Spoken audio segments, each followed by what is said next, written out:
You cannot let a fear of failure or a fear of comparison or a fear of judgment stop you from doing what's going to make you great. You cannot succeed without this risk of failure. You cannot have a voice without the risk of criticism. And you cannot love without the risk of loss. You must go out and you must take these risks. Everything I'm truly proud of in this life has been a terrifying prospect to me. From my first play, to hosting Saturday Night Live, to getting married, to being a father, to speaking to you today. None of it comes easy. And people will tell you to do what makes you happy. But a lot of this has been hard work. And I'm not always happy. And I don't think you should do just what makes you happy. I think you should do what makes you great. Do what's uncomfortable and scary and hard, but pays off in the long run. Be willing to fail. Let yourself fail. Fail in the way and the place where you would want to fail. Fail, pick yourself up, and fail again. Because without this struggle, what is your success anyway?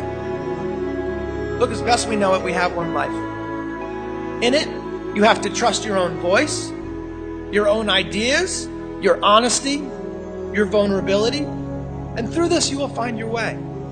You do not have to be fearless. Just don't let fear stop you. Live like this as best you can, and I guarantee you will look back on a life well lived. You are capable of greatness in your profession, and more importantly, in your quality of self. Stay hungry. Stay young at heart. Take those risks. You are going to change the world around you in big ways and in small. When you are struggling and you start thinking about giving up, I want you to remember something that my husband and I have talked about since we first started this journey nearly a decade ago. Something that has carried us through every moment in this White House, in every moment of our lives. And that is the power of hope. The belief that something better is always possible if you're willing to work for it and fight for it. It is our fundamental belief in the power of hope that has allowed us to rise above the voices of doubt and division, of anger and fear that we have faced in our own lives and in the life of this country.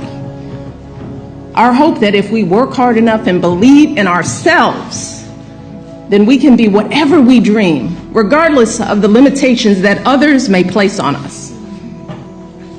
The hope that when people see us for who we truly are, maybe, just maybe, they too will be inspired to rise to their best possible selves.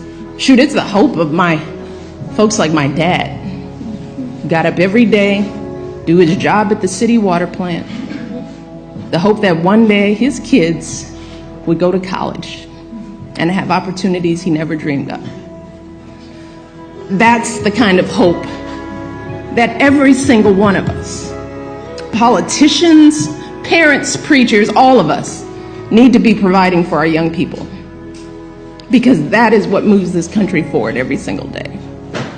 Our hope for the future and the hard work that hope inspires. Want our young people to know that they matter, that they belong. So don't be afraid. You hear me? Young people, don't be afraid. Be focused. Be determined. Be hopeful. Be empowered. Empower yourselves with a good education. Then get out there and use that education to build a country worthy of your boundless promise. Lead by example with hope, never fear. Everything I've ever done started with a fear. My walking out on stage, that starts with the fear. When Oprah came and got me for this life class, I told her, I said, boy, this is like a stand-up appearance for me. I'm back there sweating. I don't want to talk to nobody. I have to overcome fear all the time. When I wrote my book, I was afraid. When they told me we wanted you to be a game show host, I'd never done that. I was afraid. When they said, we want you to do a talk show, I was afraid. I have to overcome fear all the time. But the best way for me to overcome fear is the dream has to be bigger than the fear. That's the only way you turn around and run at it. I just want something so great. I aim for stuff so big that the dream is bigger than the fear. Look at it like this, man. If you don't ever go for this, would it be better for you to face the fear or just deal with the fact that you just never gave it a shot? You know, if you don't surround yourself with other dreamers, here's what I know. If 9 of your friends are broke, you're going to be the 10th one. If 7 of your friends smoke, you're going to be number 8. If you stay with that circle of friends, you've got to surround yourself with like-minded people. See, stop telling your big dreams to small-minded people. I know how tough it was when I was a kid. You tried to get into 3 colleges.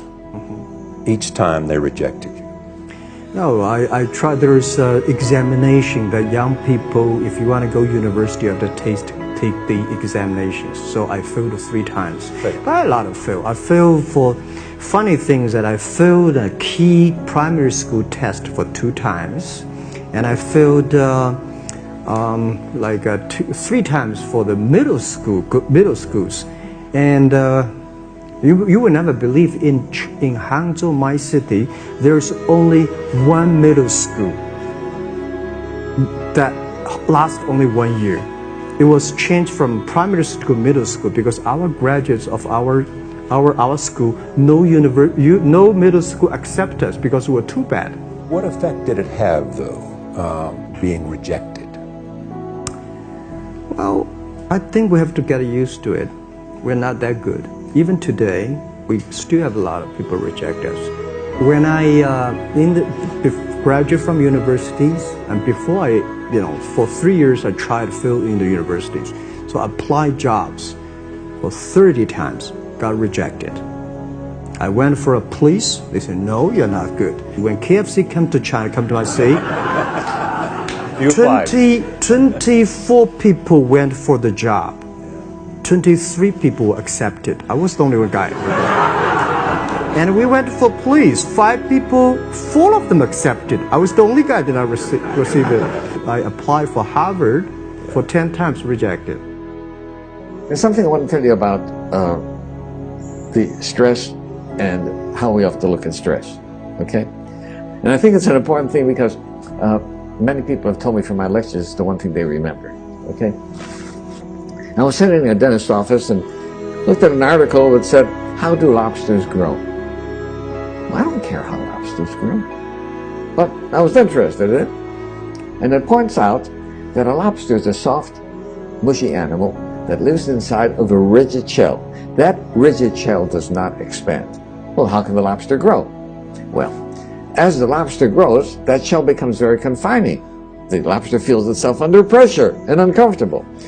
It goes under a rock formation to protect itself from predatory fish, casts off the shell, and produces a new one. Well, eventually, that shell becomes very uncomfortable as it grows. Right? The lobster repeats this numerous times. The stimulus for the lobster to be able to grow is that it feels uncomfortable. If lobsters had doctors, they would never grow. Because as soon as the lobster feels uncomfortable, goes to the doctor, gets a Valium, gets a Percocet, feels fine, never gets off its shell. So I think that we have to realize that times of stress are also times that are signals for growth. And if we use adversity properly, we can grow through adversity.